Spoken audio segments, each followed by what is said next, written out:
നമസ്കാരം. ഇന്ന് ആദ്യമായിട്ട് വന്ന ഒരു ചെറിയൊരു ഏകദേശം ഒരു ഔട്ട്ലൈൻ കിട്ടിയിട്ടുണ്ട് അല്ലേ?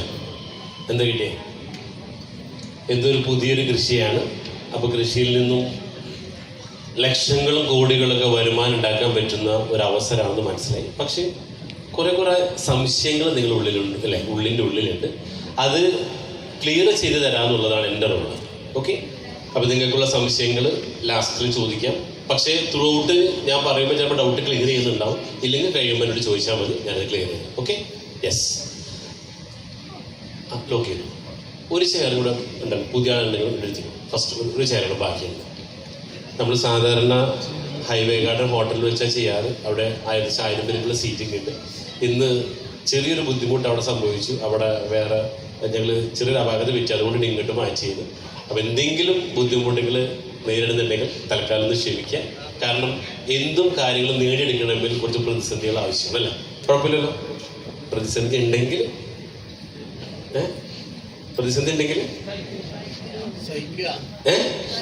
അങ്ങോട്ട് സഹിച്ചോളാം. യെസ്. അപ്പോൾ പറഞ്ഞു, ഞങ്ങൾ കഴിഞ്ഞ 25 വർഷം കഴിയാണ് ഞങ്ങൾ ബിസിനസ് തുടങ്ങിയിട്ട്. ഏകദേശം 5 കമ്പനികൾ മാനേജിങ് ഡയറക്ടറാണ്. 6ാമതൊരു കമ്പനി കൂടിയിട്ടാണ് പുതിയൊരു കമ്പനി തുടങ്ങിയത്.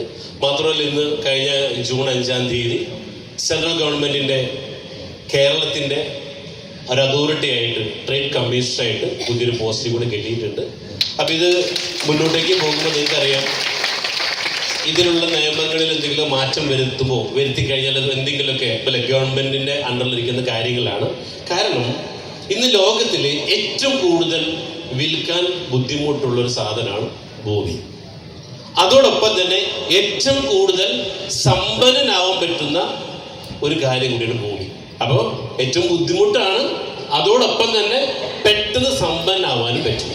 അപ്പൊ സമ്പന്നനാവണമെങ്കിൽ ഭൂമി മേടിച്ച് മറിച്ച് വിറ്റ പല രീതിയിൽ പണം ഉണ്ടാക്കാം.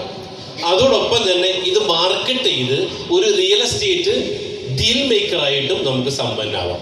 പണം ഉണ്ടെങ്കിൽ ഇൻവെസ്റ്റ് ചെയ്ത് അതിനെ ഡബിൾ ആക്കുകയും ചെയ്യും. പണം ഇല്ലെങ്കിൽ ഒരു ഡീൽ മേക്കർ ആയിക്കൊണ്ട് നമുക്കും സമ്പന്നമാവാം.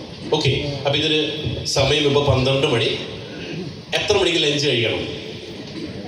2 മണി. നമ്മൾ ലഞ്ച് കഴിക്കാനല്ലല്ലോ അല്ലേ? അപ്പോൾ ലഞ്ച് ഇവിടെ താഴത്തെ നിലയിലാണ്. കഴിഞ്ഞിട്ട് ഇവിടെ പാർട്ടവർ പറഞ്ഞു തരുന്നതനുസരിച്ച് നിങ്ങൾ പോയിട്ട് അല്ലെ ഇതിനെ കുറിച്ചുള്ള എല്ലാ ഡീറ്റെയിൽസ് അറിഞ്ഞിട്ട് ഇവിടുന്ന് പോയാൽ മതി. കാരണം എന്തായാലും വന്നു അല്ലേ? അപ്പൊ ഇന്ന് നിങ്ങൾ വന്നു, നിങ്ങളൊരു വിലയേറിയൊരു ദിവസം ഇന്നിവിടെ കളയാണ്. അപ്പം നിങ്ങൾക്ക് ഒരു 1:30-ക്ക് ശേഷം അല്ലെങ്കിൽ 2 മണിക്കുള്ളായിട്ട് ഈ പ്രോഗ്രാം കഴിയുമ്പോൾ 2 തീരുമാനങ്ങൾ എടുക്കാം. ഒന്ന്, ഇവിടുന്ന് പ്രോഗ്രാം കഴിഞ്ഞ് താഴേക്ക് പോകുമ്പോൾ ഇങ്ങോട്ട് വിളിച്ച് കൊണ്ടുവന്ന ആളെ ചെവിയിൽ തെറി പറഞ്ഞുകൊണ്ട് തിരിച്ചു പോകും. കാരണം എന്താ?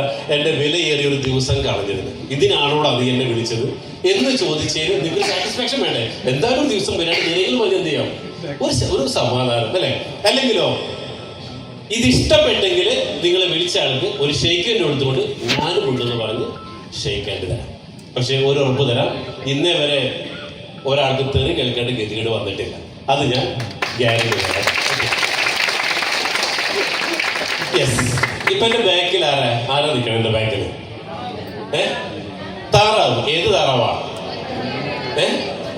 പൊന്മുട്ടിയിടുന്ന താറാവ്. ഇതെന്ത് സംഭവം? പൊന്മുട്ടിയിടുന്ന താറാവ് പണ്ട് സ്കൂളിൽ പഠിച്ചിട്ടുണ്ട് നമ്മളെ. പൊന്മുട്ടിയിടുന്ന താറാവ് എന്തായിരുന്നു? കഥ ഓർമ്മ ഉണ്ടായിരിക്കെങ്കിൽ പൊന്മുട്ടിയിടുന്ന താറാവിനെ കുറിച്ച്